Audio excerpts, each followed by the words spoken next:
Hi, everybody. Thank you for coming. Thank you for coming today. We have a special, I'm actually incredibly interested in this conversation because I am fascinated by the idea of understudies in any case, but specifically, we're going to talk about understudies for Shrew today, Taming of the Shrew. And if you have not seen the play or seen the play, you'll have a very different appreciation possibly for this conversation. And I want to make sure I say thank you to our guests, and I thank you to all of you for coming today. I'm going to start by introducing our guests today. And you've seen all of these actors on our stage. We've been blessed to have them as part of our company. And also they've done a lot of understudying for us as well this summer, which has been a whole different level of necessity than normal seasons. Like COVID's real and testing positive and all that stuff is real, and we live with that every day. Every one of us, I understand, but especially the understudies live with that every day. So first and foremost, I want to say hello and thank you, Samantha, for joining us this morning. Samantha Newcomb, who's understudying with us. Hi, hon, how are you? And Román-Meléndez is here with us. Thank you. And who's with you behind you, Ron? I'll make sure I introduce everyone. This is Lou the hippopotamus. Baby hippo. We do house animals as well here at APT, hippos included. And John Taylor Phillips, I've known and loved you for many, many, many years. About how long have we known each other, John? About 20 years now. Oh my God! Like when you were 21. 21. When you were in high school, basically. Yes. Exactly. So I'm just going to jump in, and everybody, I want to make sure you out there, if you have questions, let us know what they are in the chat. I appreciate that. We'll keep an eye on the chat, the question and answers, or the chat. Keep an eye on that to make sure that we can answer those questions. I want to just start first by when you signed on. So when you sign on for an understudy situation, and in most theaters, every theater has their own process by which, and here, because we're in rep, during a normal season, you guys are usually in a show, in another show, in another show, and then you understudy in a show you're in or in another show, and it's just an added duty. Can you explain a little bit about what that's like? What that's like for you in a regular season? And Ron, you haven't been here in a regular rep season, but Samantha and John have both. So can you think way back when we did repertory theater, what that felt like? Samantha, you want to start by answering like, when you first were told, like, you're gonna be in these plays and then you're going to understudy this. What did that mean, or how did that work for you? In a typical season, it kind of is a lot in that you have the shows that you're, I wouldn't say more focused on, but the shows that you're actually rehearsing and you're performing in rep. And then once those are up and going, as those are rehearsing and up and going, you are also studying the script of maybe another show and another role to understudy. But in a normal season, you don't even really get the opportunity to rehearse it or to even run lines with the other understudies for those roles. Sometimes I don't even know who else is understudying that. So it's really just about you yourself watching that play in your off time and having those words ready to go, which is kind of different than this season. This season being a completely separate company and actually having the time in the schedule to rehearse with one another. Those are two completely different ways of doing things. And which one do you prefer? just for those of us that might not know, which one do you prefer? You prefer to have it's so unbelievably helpful to be able to actually rehearse on the stage, to be able to walk the track, to see, oh, I come down here and then I do this, and to have the time with the stage managers who know the show like the back of their hand and ask questions and speak the words with the other actors as well is invaluable, really. John, you want to add to that, like what understudies have been in the past here at APT in your experience? Yeah, there's basically two types of on a regular season. There's two types of understudy tracks, and it depends on whether or not you are in the show with the person that you're understudying, which makes a huge difference in level of preparation, understanding the show, understanding the track. If you're actually in the show with the person that you're understudying, that makes a big difference. If you're understudying a completely different show that you're not in, particularly one that's rehearsing while you're rehearsing the show that you are in, there's just a different level of preparation, and then it becomes more about the book work than anything. It's about the homework. It's about buckling down and getting those lines in your head and being familiar enough with the show, seeing it enough times to where you know the blocking and you can kind of get the flow of the show. It's actually two very different processes and two different levels of preparation that go into that. What we're doing now, where we're able to actually rehearse with the other understudies and get a chance to walk it on the stage, that's a whole nother level of preparation, and that's a whole nother advantage over what we're usually doing in a repertory season.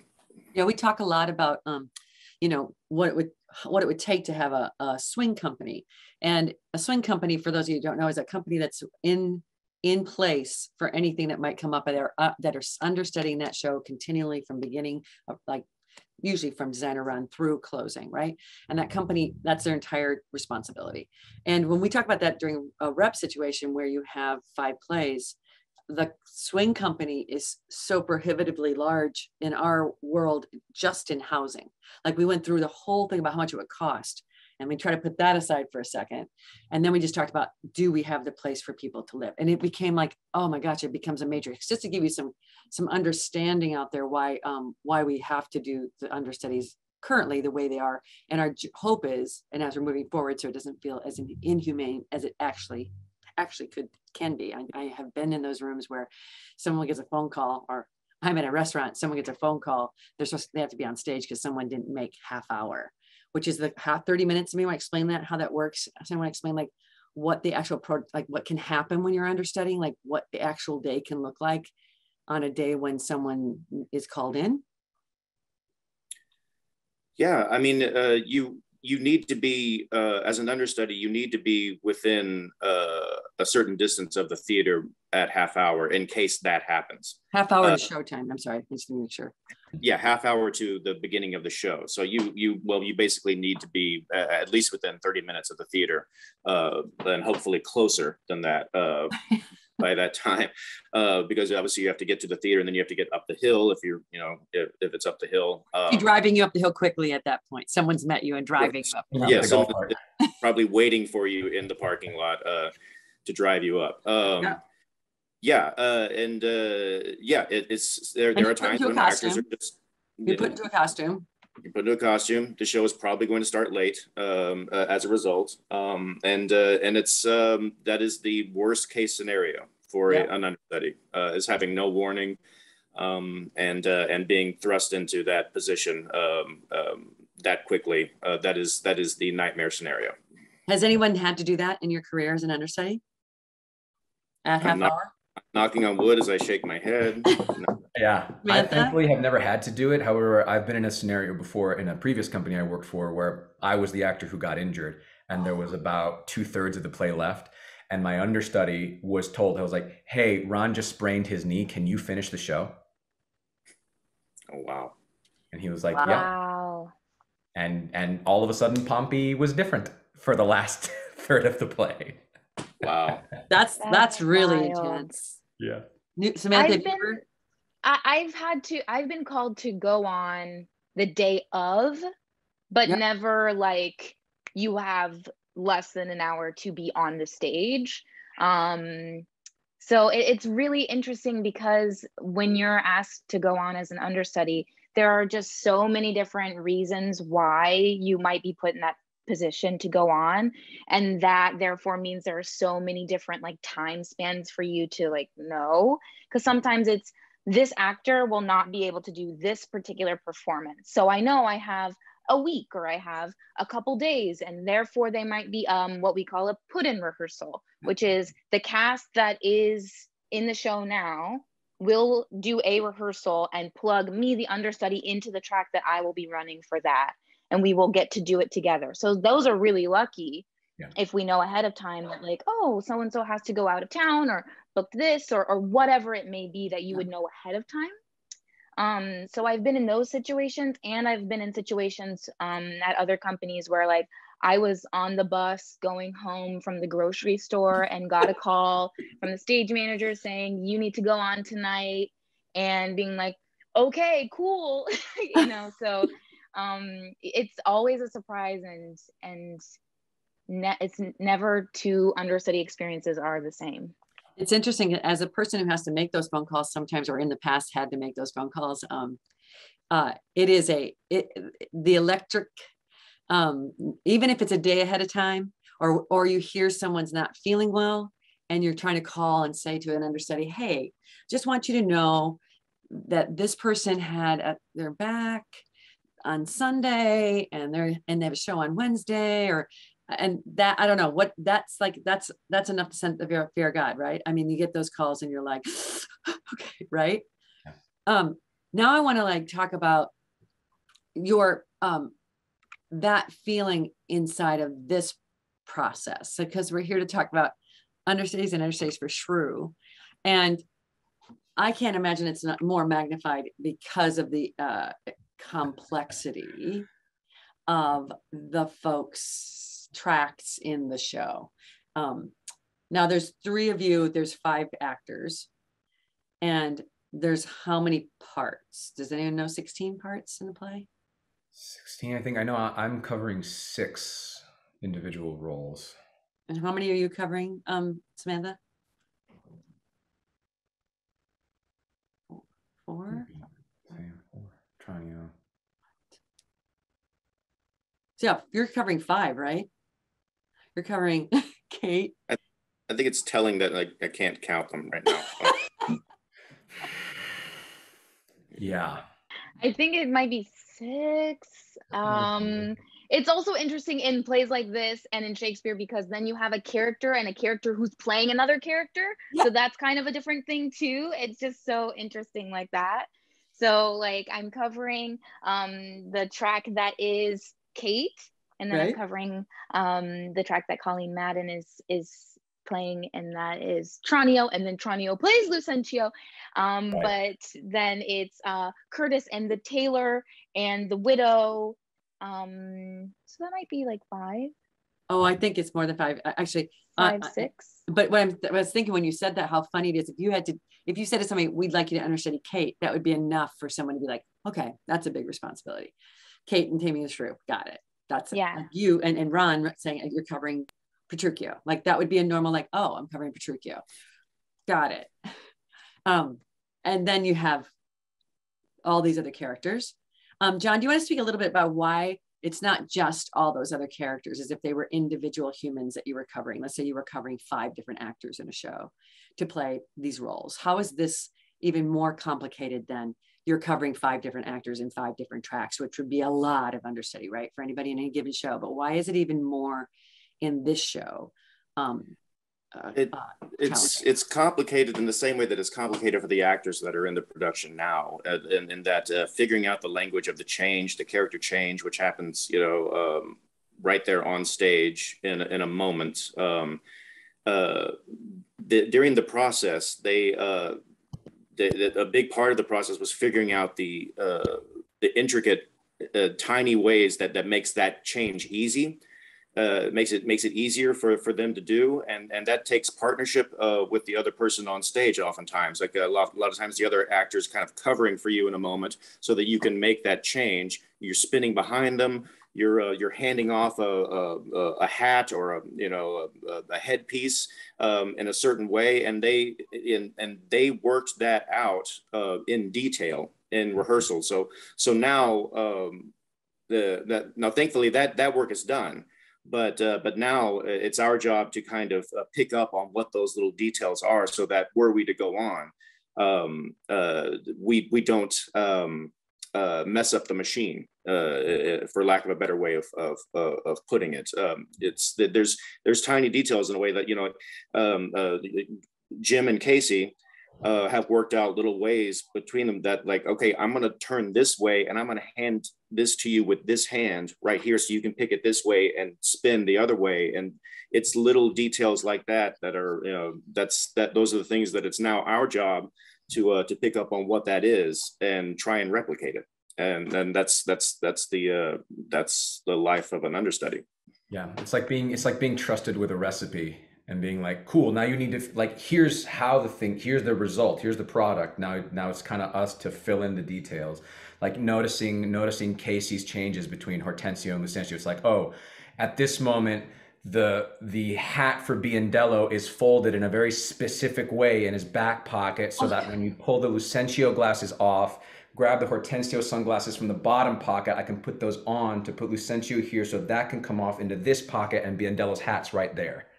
So but it's only for that change that the pocket, that the Biendello hat is in that pocket. Right, because for a different change, the hat's in a different pocket because it's quicker. It's, yeah.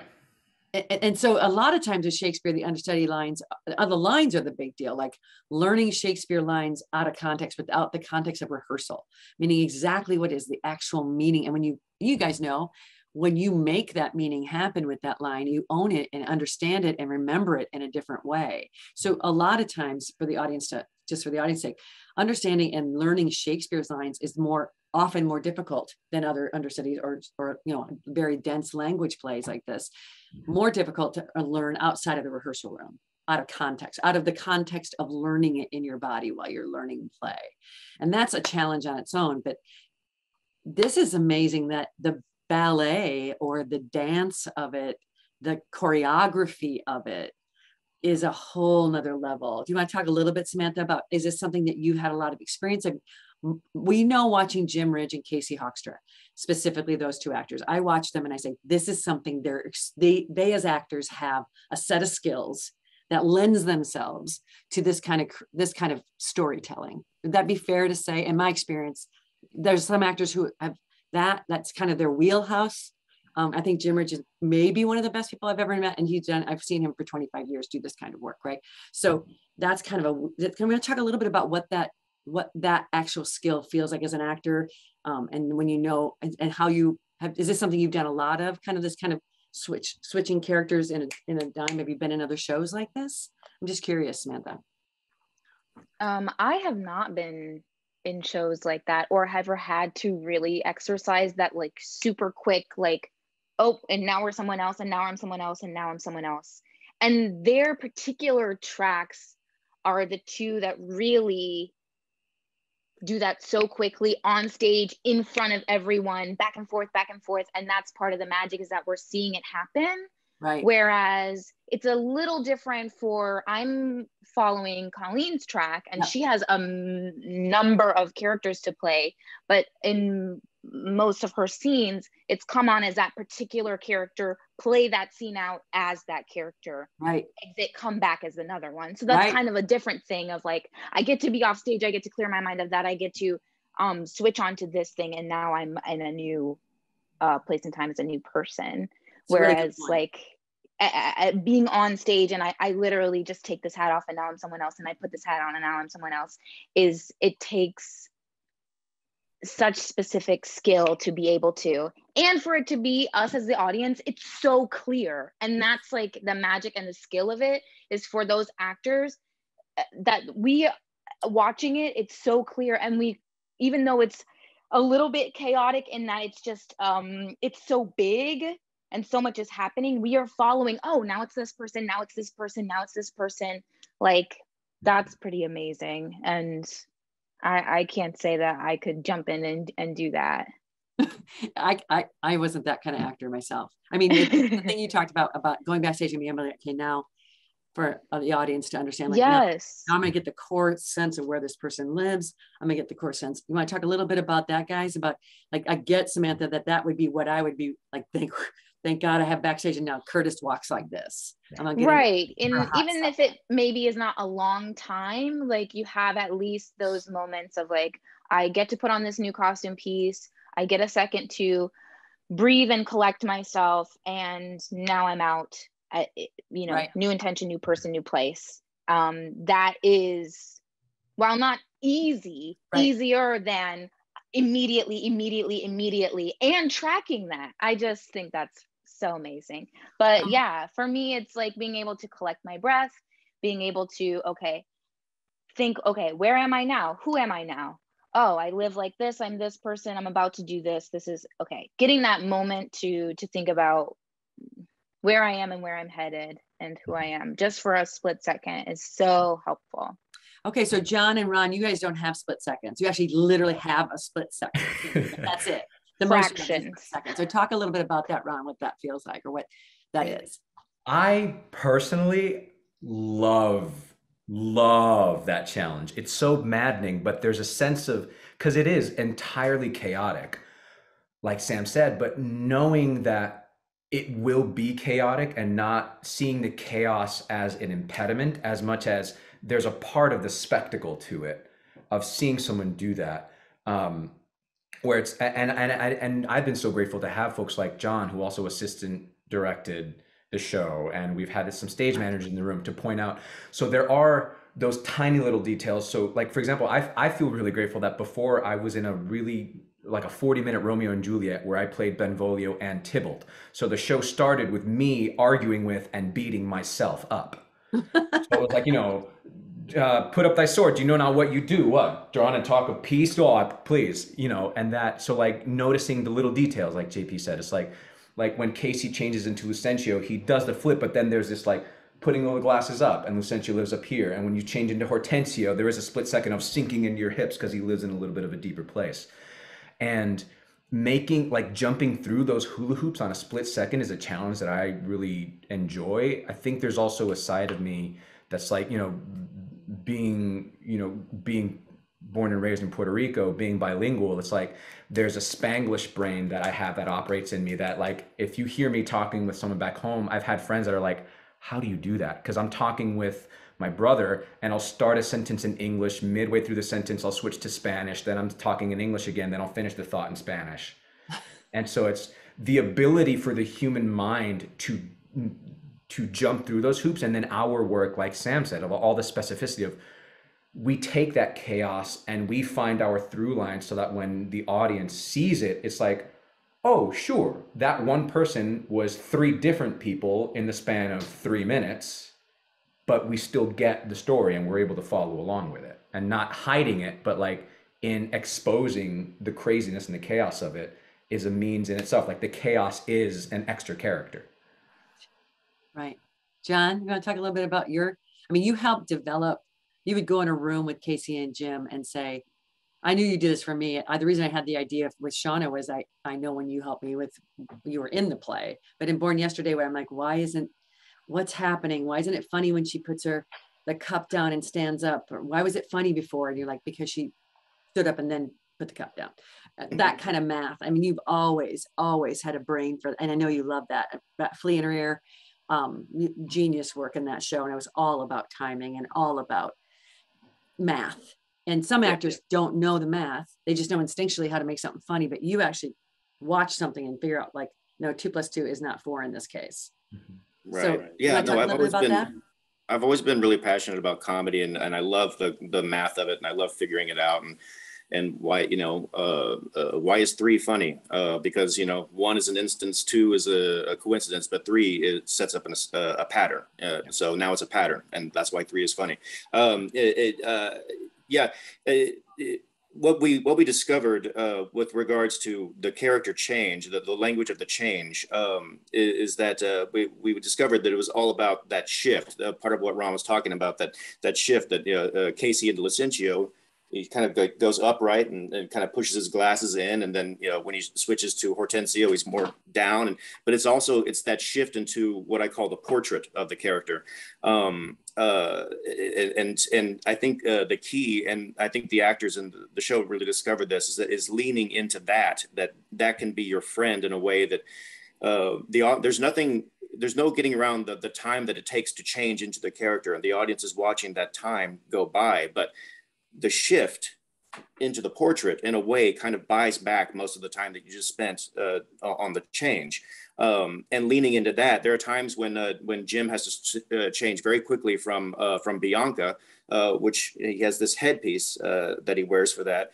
And he'll put on a hat, take off a hat over that very quickly. And there's oftentimes when the headpiece falls off, and there's just no way around that. But you lean into it. You pick up the headpiece, and then you shift into Bianca, and it's that shift into the posture of the character that buys you back that time that you just spent on the change. And that was a really neat discovery. There's a sequence in the Act 5 of Shakespeare's play at our part 2, where Casey and Jim are just rapid fire changing. And what we discovered was that shift was everything. The shift into the portrait was everything, because then the audience is no longer watching you change character. They're saying, what's next? They're asking, what's next? Oh, did they see a change happening? That's fine. We're going to ignore the change because we want to know what's next.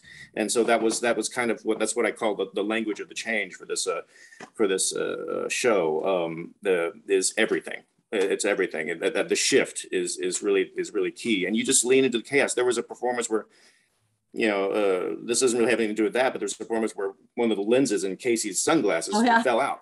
Yeah. But you had, you lean into it. It's the chaos, and you just, and the audience is on board, thankfully. I think what's brilliant about those changes too is acknowledging it. Because I remember when that fell out, Casey, he took a split second to go to the audience and he was like, "We all get it, cool," and kept going. And it's the difference of one person playing multiple roles. Whereas if we were to have individual actors for each character, those lines could spitfire and the telling of that story would be different. Because as an audience member, our minds are taking in all the information in a different way. It makes me think of whenever a fight is staged, there's a certain speed at which, if this was a real life fight, it would go X speed. Cool, that's great. But the reason it's slowed, one, is not just for the safety of the actors, but it's also allowing to bring the audience along. The eye and the mind needs a split second to follow along. It's let us take you through this story. So when an actor is shifting, those split seconds, rather than treating them as, oh, well, how do we get rid of that time? It's no, we can buy the shift, but having the clarity of what is in that shift and having that be consistent is right, now I'm listening to Hortensio and I'm accepting that that's Hortensio. Oh, right, now I'm listening to Lucentio. Oh, great, I can see Jim be Bianca 1 second and then see Jim be Baptista the next second, because we've established that vocabulary of transformation. And by Act 5, we can muddy that a little bit. But especially in the first 20 minutes of a show, it's and here's this shift that we will all believe. Yeah, it's interesting. I was talking about the first people, I bring new people in to see it when it was in rehearsal. I say, please come see this tonight. I need to know what we're not getting, what people can't follow. Because after you know something, and in everything in life, it's hard not to know it. You have to reject it, and I can't reject it as fast as it comes, right? You can't be in constant, I got to stay in is that clear? So having new eyes on it was really important part of the process for us. And the other thing is, as the actors got better at it, the faster they got at it. And we figured out with y'all help, all of us watching it all those times, is that we figured out that the slow, lugubrious feeling they have at the top. I went backstage and Casey's I feel like I am underwater now. And I'm no, because you're a crazy person. And, and your mind works so fast. That's actually the time we need to get to, so then we can get to that fifth act. And I need to tell the audience watching, I've never in the 28 years I've been here seen someone stand up voluntarily in the middle of something and give a standing ovation. And somebody stood up after this tour de force between Casey and Jim Ridge, back and forth, that we got into this, we earned that kind of trust with the audience to follow what you were saying, Ron, which is the way we're telling it is actually part of the story, is actually part of the enjoyment of it, right? And we were in on the joke now, and they do it so brilliantly. And he stood up in the middle of the audience and clapped in the middle of the audience, and then everybody clapped. And I thought that was, after the rehearsal process y'all been in, I thought that was well deserved. Anybody want to say anything else? I just wanted to say, what is your favorite, before I go to, there's a couple questions, and I promise I'm going to get to those questions. What is your favorite character that you're understudying? If you were like this feels really, I feel good in this character feels, are you anywhere near being able to say what that might be in your process understudying right now? I have a lot of fun with Gremio. That's just fun to get into that. Jim's got that just done such a wonderful job with just got that cigar all the time. Elliot Gould, right? Glasses. It's Elliot Gould. Is that how he's doing? Who's he doing? Who is he doing? Yeah. I have no idea. I think as far as I know, it's just I'm sure he's out of his mind, his imagination. But it just got this, he's just this old and kind of lascivious, kind of just the way he moves. It's fun to do that shift into that guy. So I think if I had to pick a favorite right now, it's probably my Bianca is I think my Bianca, if Jim's Bianca is disturbing, mine would be upsetting. It's just like Somebody asked who's playing Bianca. Thank you for asking that question. I thought it might come out in this conversation, Mary. Thank you for asking that question. Because we've had people be like, some people are so, they're so it takes them a while to like even look at him playing Bianca. That's very funny to me, watching the audience be like, I don't know what I'm watching right now. And then he wins you. I mean, totally wins you. For me anyway, completely wins me over. I'm absolutely invested in Bianca's trajectory. Samantha, tell me who your favorite character you're understudying. Oh, you're like with dog right now. I'll let Ron, what's your favorite character? Wow, man. Because I mean, it's tough not to say Petruchio. Oh, I mean, because he's not an easy character. Right. There's a lot of problems with that dude. But I don't know. The writing of him, especially I mean, in the context of the greater play in general, it's like all of the men are so problematic, and I think there's there's a fascinating balancing act that Shakespeare wrote into Petruchio's character of like unhealthy relationships with masculinity and how it is expressed, and that sensation of dominance and toxic masculinity. But like Petruchio is also a rebel, but then how does that manifest? It also depends on like the production that you're in. I mean, in this production specifically, I love watching Daniel navigate that, and the like the ups and downs and the intricacies that he's finding. But then also on Casey's side of things, it's tough not to be really enamored with Biondello. Like anytime we get to the Biondello scene, I always look forward to them because it's so goofy and out of left field and just feels good and just so funny. Like that's always a track whenever I think of Shrew. I'm like, oh right, I forget that Biondello's in it and he's hilarious. Right. Yeah, those are the two that stick out for me right now. What do you think, Samantha? What's your favorite? I would say my favorite is probably Tranio. Yeah. And Tranio is servant to Lucentio. And I think what's fun about that is in Tranio getting swept up in the gag of, I will now take on being my boss Lucentio, as he told me, and like being swept up in that in Tranio playing at being this man with money, and now I'm in this man's world, and I'm gonna try to fit in with you guys and spend money that's not mine and get the woman. And it's just so, I like when she gets swept up in that. And in the scene where they're both quite literally bidding for Bianca's love, of like who can, who has the most stuff, who has the most money, who can take care of her the most.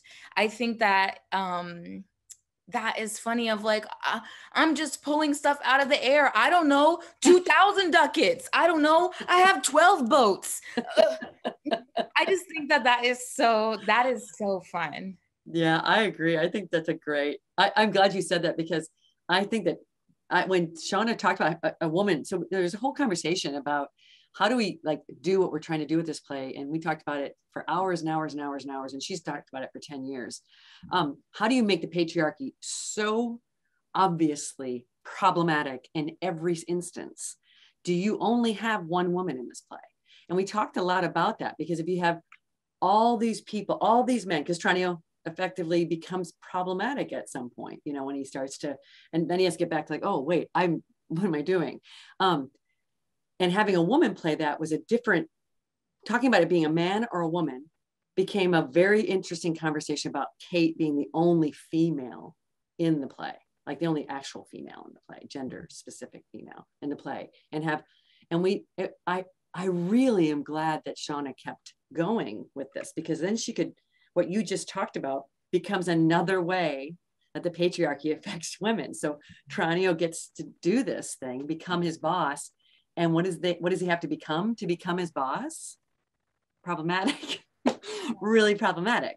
But I think that also shines a light on that. Does anyone want to talk about, does that make sense to you, everybody? You want to talk about that a little bit? Yeah, that makes me think of something that I love from Shauna's director's note, where she wrote, whether performing Taming of the Shrew today and talking, is it a misogynist play, or is it a play about misogyny? And that different shift, because all of these characters are so exaggerated in their own way, and I do get a sense, especially with this production, of like everybody is not only pursuing what they want, but it's almost like, in a meta sense, they're all trying to be they're all trying to be the protagonist of the play. It's like everybody's, Tranio tries to become the protagonist, Lucentio tries to be the protagonist. They all think the play is about them, which in a way like feeds into that idea of toxic masculinity and like them being self-important. The other thing that fascinates me about the play is how technically Shrew is a play within a play, if you decide to include that Christopher Sly induction. Right. And so I had always gotten the sense of this play being, everybody is to a degree heightened in that they are also performing masculinity in their own way. And how much of that, like, as was said, is so rooted, especially being a playwright that was written in the time it was written, that is so rooted in, well, as the man, it doesn't matter if I am right or not. I am the man, so who cares? And all the flaws that exposes therein, and how uncomfortable it can be, right, in today's society, where we like to tell ourselves, well, that was back then, things are different now. And in some ways, like with the auction of like, oh, well, yeah, I'll win Bianca's love because I have 4 boats. Like, cool, that's absurd, but there's like inklings of those arguments that are like, that's still pretty present in today's society, and it's hard to take in. Yeah, there's entire genre of reality shows based on that. I mean, period. Yeah. Very popular shows based on how one catches the richest spouse. Yeah. So it isn't, it isn't done right. Yeah. I don't think, right, Samantha? Go ahead. Like, when thinking about doing this play or any of like the classics or Shakespeare plays today, and like thinking about something else that we've done within our understudy company is amend some of the language of the play, given that we are looking at, okay, but what does it mean when the 3 of us are in this play? Right. With our own gender and racial identities. Right. And the relationships that the characters have together. So specifically in reading this play, like Tranio being servant to Lucentio, having a white woman and a white man on stage together in that relationship, and then having Shakespeare's text of saying master is not triggering in the way that is, because that means like, you're my boss, you're the, whatever it means, and all these things that he means by that. But for me, as an African-American woman, if I have to step into that role, and my relationship to the other person on stage is I am a servant to a white man, and I am calling that person master or my master, that has an entirely different connotation and history in that word, and how thinking about who we are and the bodies that we live in on stage and our relationships to each other, and then with the language, matters a lot. And how, if we think about how then the puzzle pieces fit together, and how it is for me to be plugged into that story, or for us to rehearse our own story, or for, any of those things, that it's really important to then think about, okay, but what is the story that we want to tell? And what does that language mean to our society today? Because we can think about, oh yeah, well, it meant this and it meant that at that time, but It doesn't matter. We are here now in 2021. We are in the United States of America. This is American Players Theater. So what does this language mean to us? To me, it is a triggering thing to say, you are my master, given our history of the enslavement of African and African American people in this country. So coming into this role and my work in it, I have to say, actually, we need to talk about what that means. Is that the story we want to tell? No. Oh, I'm not actually your master in that way. You're my boss. You're someone that matters to me in this way. You are, you know, the master of this situation, whatever it is. So in a lot of those places, with the help of everyone, including Sarah Becker, our text coach, some of that language was then changed to my lord or sir or those kinds of things to better get across like what I'm actually saying, but that our relationship doesn't have the quite subservient, harmful relationship, and how choosing to do that, to change or not to change things like that, really just depends upon who you have on stage and what those relationships are like. Thank you so much for saying that, because that was one of my questions I was going to ask, is how does the play change with you specifically in it? And you just knocked it out of the park in that specific conversation about what we think our job is now, is that we are going to examine these plays, just like we had the conversation about misogyny and gender. We also have to, all the identities of the folks that are on the stage have to be in conversation with the play. And I think when we talk about that, and I'm going to say this for some of the audience members, that can feel really like, I have to defend this play. And I have just learned over the years that, no, that's what these plays are for. If they're going to be around for this kind of time, if they are going to stand the test of time, if we're going to learn anything from these plays, we're going to be in conversation. And if the play can't handle the conversation, the play probably isn't a play that should be done in this time and place. It might not be forever that this play never gets done, but it might be for a while that this play doesn't need to be done. These plays have come and go, many of them over time, and some of them just drop off as need be forever into, right. And there's a lot of new plays that come into play that, right? Go ahead, Samantha. And that it's about the conversation that we're having about what it means and how it can change what it means to us.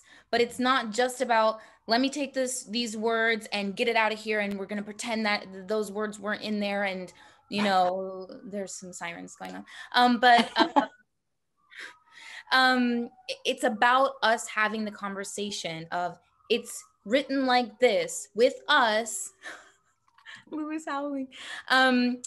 What does that mean? Is that the story we want to tell? How does that, and constantly going back to that, like keeping that conversation going. That's the important thing, is keeping the conversation going. Not, we fixed a word, it's done, now we don't have to think about it. It's like, that's not the point. That's not the point of any of our, you know, equity work or our anti-racism work or whatever. It's not to get rid of something that was problematic and keep trucking. It's like to keep deepening the conversation, to keep coming back to the conversation, it's about that engagement more than just the word. Agreed. And it takes people and actors like you to be brave enough and able to do that. And I want to just say again, thank you for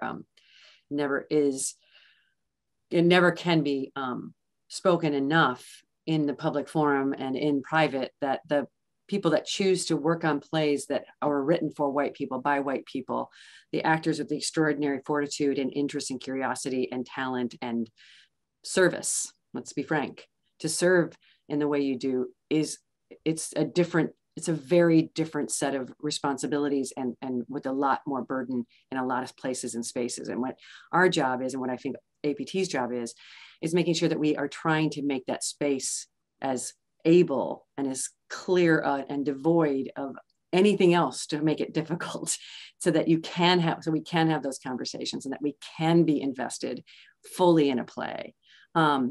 And I just want to say thank you. And it's almost time to wrap this up. I don't want to cut anybody off, but she's telling me it's time to wrap it up. I want to say one thing. Someone asked about costumes, and yes, every person on the space, the costume designer and the shop has to create costumes for these actors to play those roles. And when you see that show, you will see why those costumes need to be specific and perfectly specific for everybody who's playing those roles. Just want to make sure I answered that question. It was sitting out there for a little while. I think someone else has a question. Nope, Bianca, we already did that. I want to just say thank you, guys. Anybody want to say one last parting thing? John, Ron, Samantha, anybody? Come watch Shrew. Yeah, I'm not sure. Go ahead, John. Go see the show. It's fun. It's really fun. If you see it once, see it twice, because everybody that's seen it once, I've gotten all these texts like, I have to see that again. I'm like, yeah, you do. You have to see it again. And thank you guys.